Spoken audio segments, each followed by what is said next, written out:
even before I took this job, I reached out to like, Deon, Andy Reid, Sean McVay, people that I really respected at a high level and just like on some curiosity, like, man, what do y'all think? Before I take this job, I'm gonna make a fool out of myself.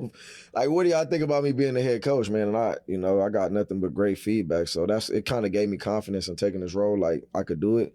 So, just going back, I mean, no one's perfect. We all human. We're going to make mistakes, but just really correcting the mistakes, getting better. But, my first year, like I say, I turned a program that was 2-22 in the past 2 years. And in the first year, we went 8-4 and lost in the championship game. So, we put them to triple the wins and, we continuously building, and I feel like I did a lot with the less resources. I did more with less, you know what I'm saying? Because, being at a HBCU, we don't have the funding that a Georgia or a Florida. Right. You know what I'm saying? The big schools have, So I got this NIL space, there's money involved, these players are getting all this money, and some of these guys are leaving big time programs to come, because they believe into what we preaching. Shout out. Delaware State, 8-4. They only won 2 games the previous 2 years. Damn. For that. For real. 1-11 both years. Yeah, you guys went to MEAC championship. Yes, sir. You lost to South Carolina State. Man, I'm hot about school. I'm hot about that. You're going to keep going. It's all good. They eventually went on to win the Celebration Bowl. For sure.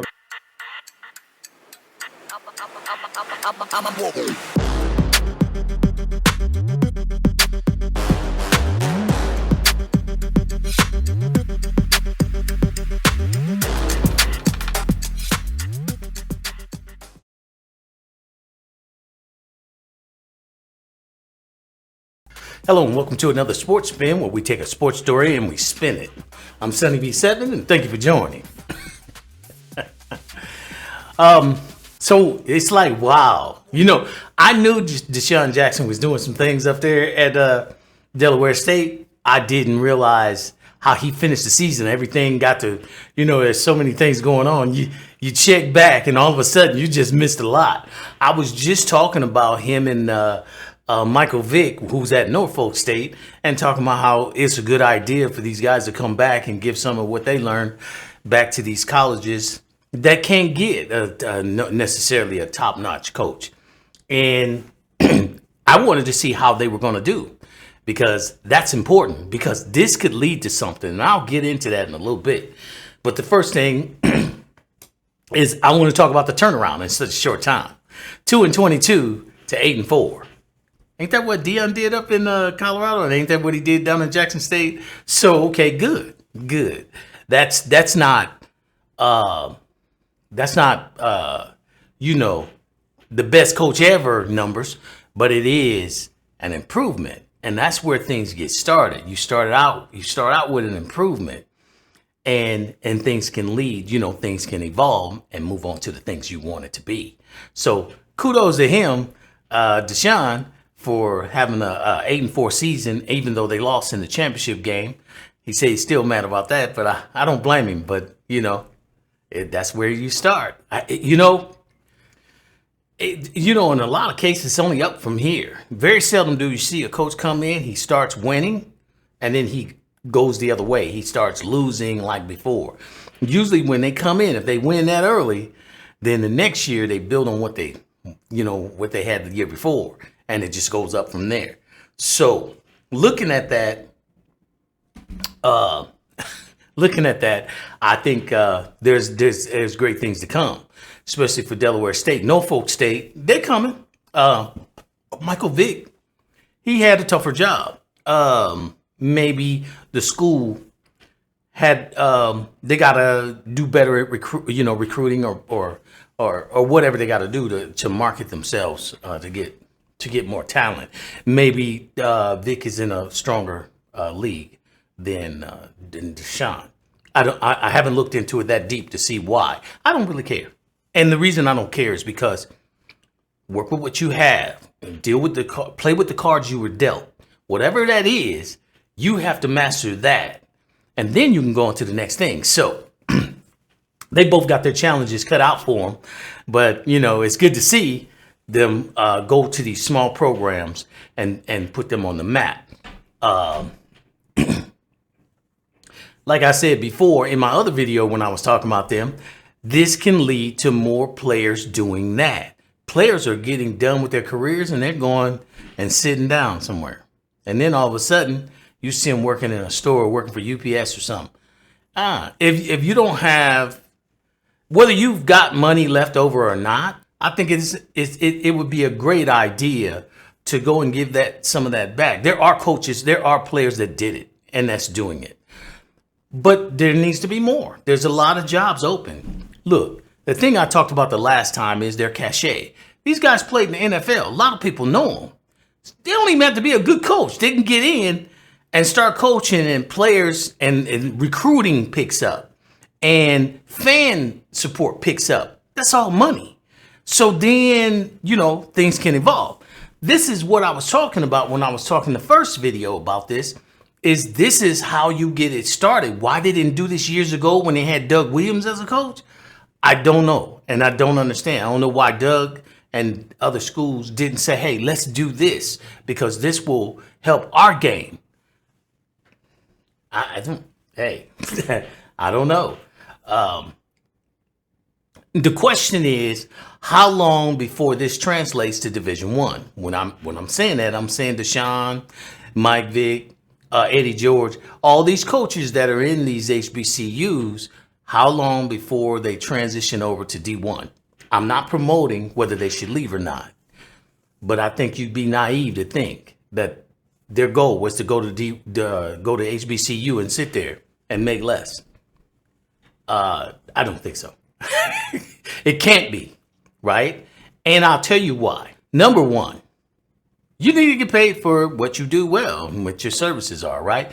And what was the whole start of this? It was because there wasn't enough of those minority coaches in Division I. So everybody made it seem like they got to prove themselves. Okay, here you go. Desean went to Jackson State, now he's at Colorado. So you get more of these coaches that's ex-players that come into HBCU, prove themselves, move up to D1. Now, why is that a thing? Why is that important? Well, because just like HBCUs can't keep real talent on the field because of the competition with Division I, they're not going to keep good coaches for the same reason. They can't pay the millions of dollars Division I's can pay, right? So people are going to move on. But that's not a bad thing. That's not a bad thing at all. Because what you're doing is creating a pipeline. The pipeline is you leave pros, you come down here and bring your talents down here and start coaching.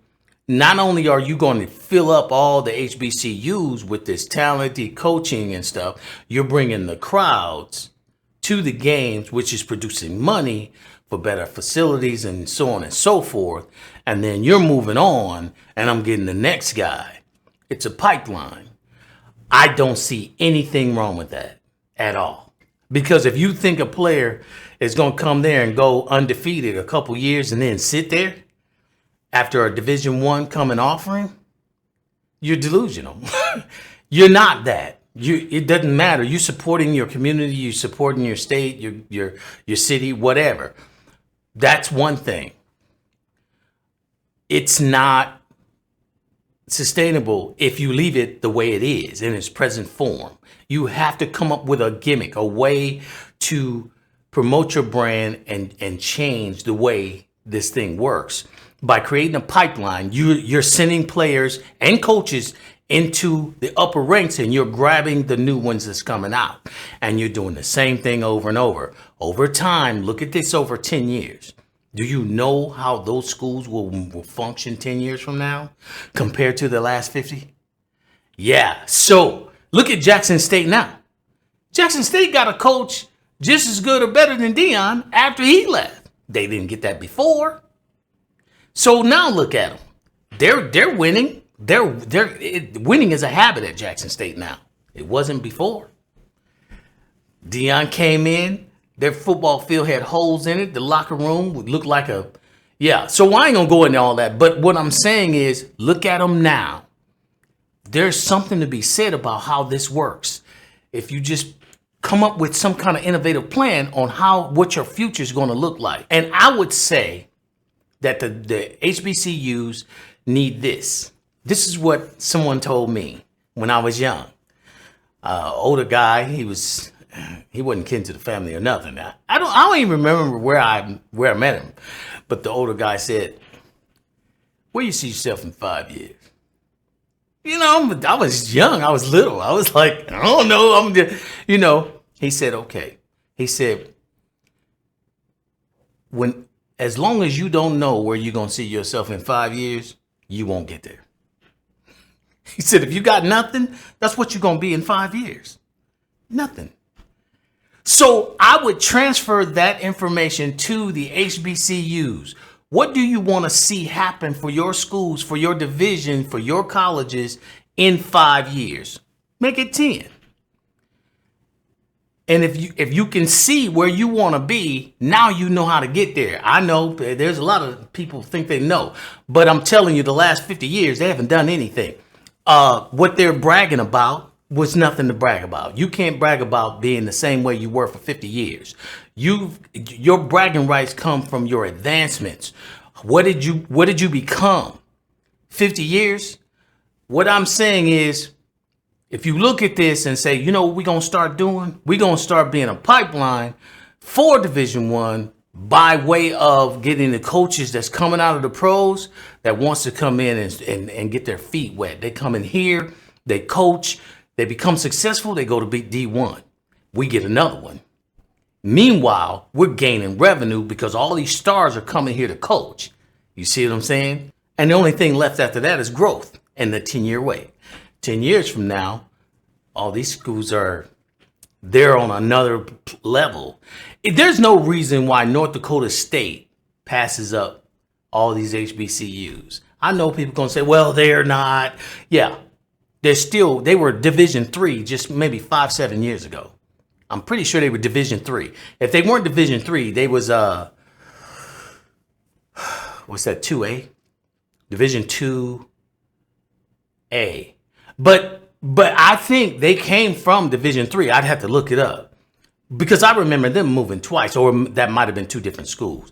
But I know 2 or 3 schools that moved up in divisions, in conferences, I should say, up in conferences because of their play, because of their success. Now, why would a Division II school get that kind of success, get that kind of coach?